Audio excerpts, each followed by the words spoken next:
And today marks 1 year since the fall of Kabul and U.S. forces leaving Afghanistan. The Taliban quickly toppled the remaining and sitting government of the country, assuming control. Former President Trump brokered the deal with the Taliban to remove U.S. troops, and President Biden was widely criticized for following through and the resulting chaos in the days after the withdrawal. So joining us now for more on this is Ben C. Solomon. He's an international correspondent for Vice News. Ben, welcome. Great to have you with us. So, of course, there have been a few changes in Afghanistan since the Taliban gained control of the country 1 year ago, to say the least. Can you run us through some of the bigger changes?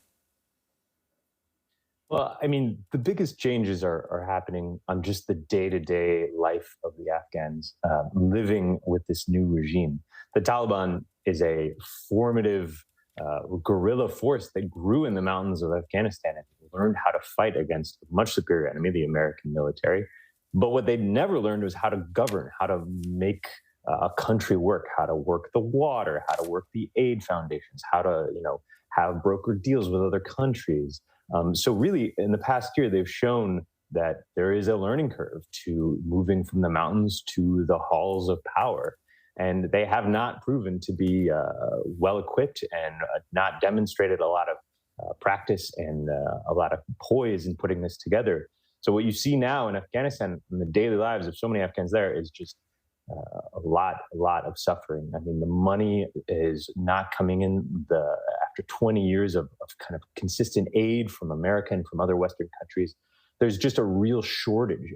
American government is still holding $7 billion of the Afghan Federal Reserve, the country's central money, in its bank in D.C. So a lot of that funding can't make it to Afghanistan.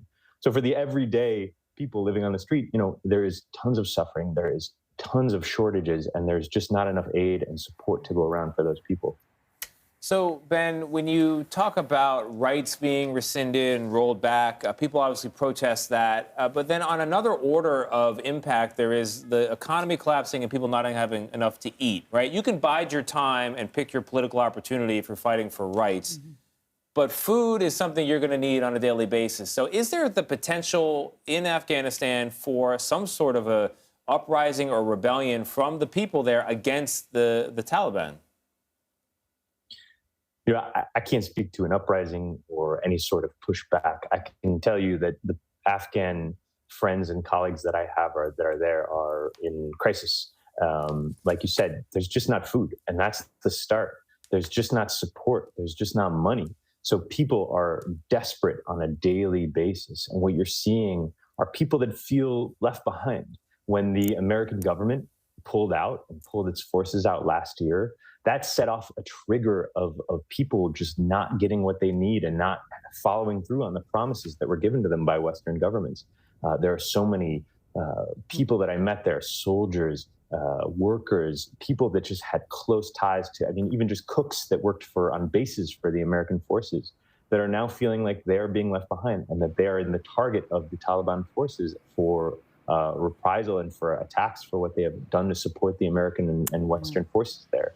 So for the everyday Afghan on the ground there, there isn't much support, and it's so in crisis that it's hard to see what can happen next. And without the support of all these Western governments, after 20 years of constant aid and constant kind of backing, without that there, it's just a total vacuum of power and control and stability. Yeah, you paint a really discouraging picture there, Ben. I also want to talk a little bit about the way Afghanistan is perceived here in the U.S., because, of course, the collapse of Afghanistan's government and the takeover of the Taliban was seen by many as a colossal failure of the Biden administration, really the first sort of large failure after he took power. And sort of 1 year later now, can you speak to Americans' perception of the situation in Afghanistan and who is at fault for the Taliban takeover? Has that changed at all?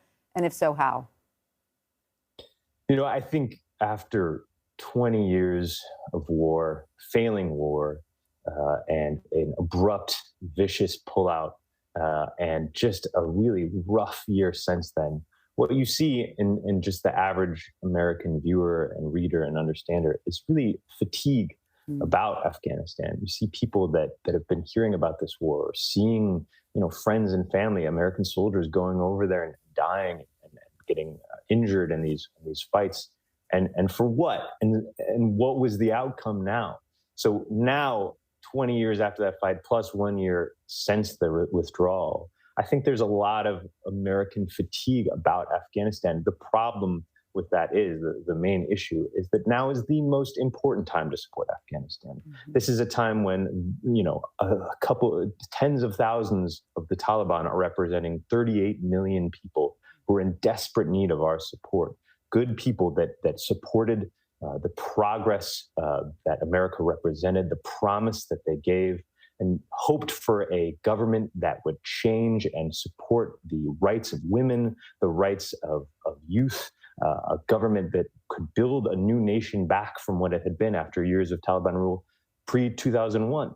So I think now, even though Americans are so tired of hearing about Afghanistan, tired of dealing with the problems, I think now more than ever is the most important time to engage. And on a day like today, which is the 1 year anniversary of this withdrawal, this is a day when it gets a lot of attention. It's a day when a lot of people start thinking about this. The problem is tomorrow, the weeks after, Afghans who are living through the horrors of the Taliban-led failures and Taliban government will still be in that position, still be desperate, and still be very much in need of our support and understanding. All right. All right, Ben C. Solomon for us, Vice International Correspondent. Ben, thank you very much.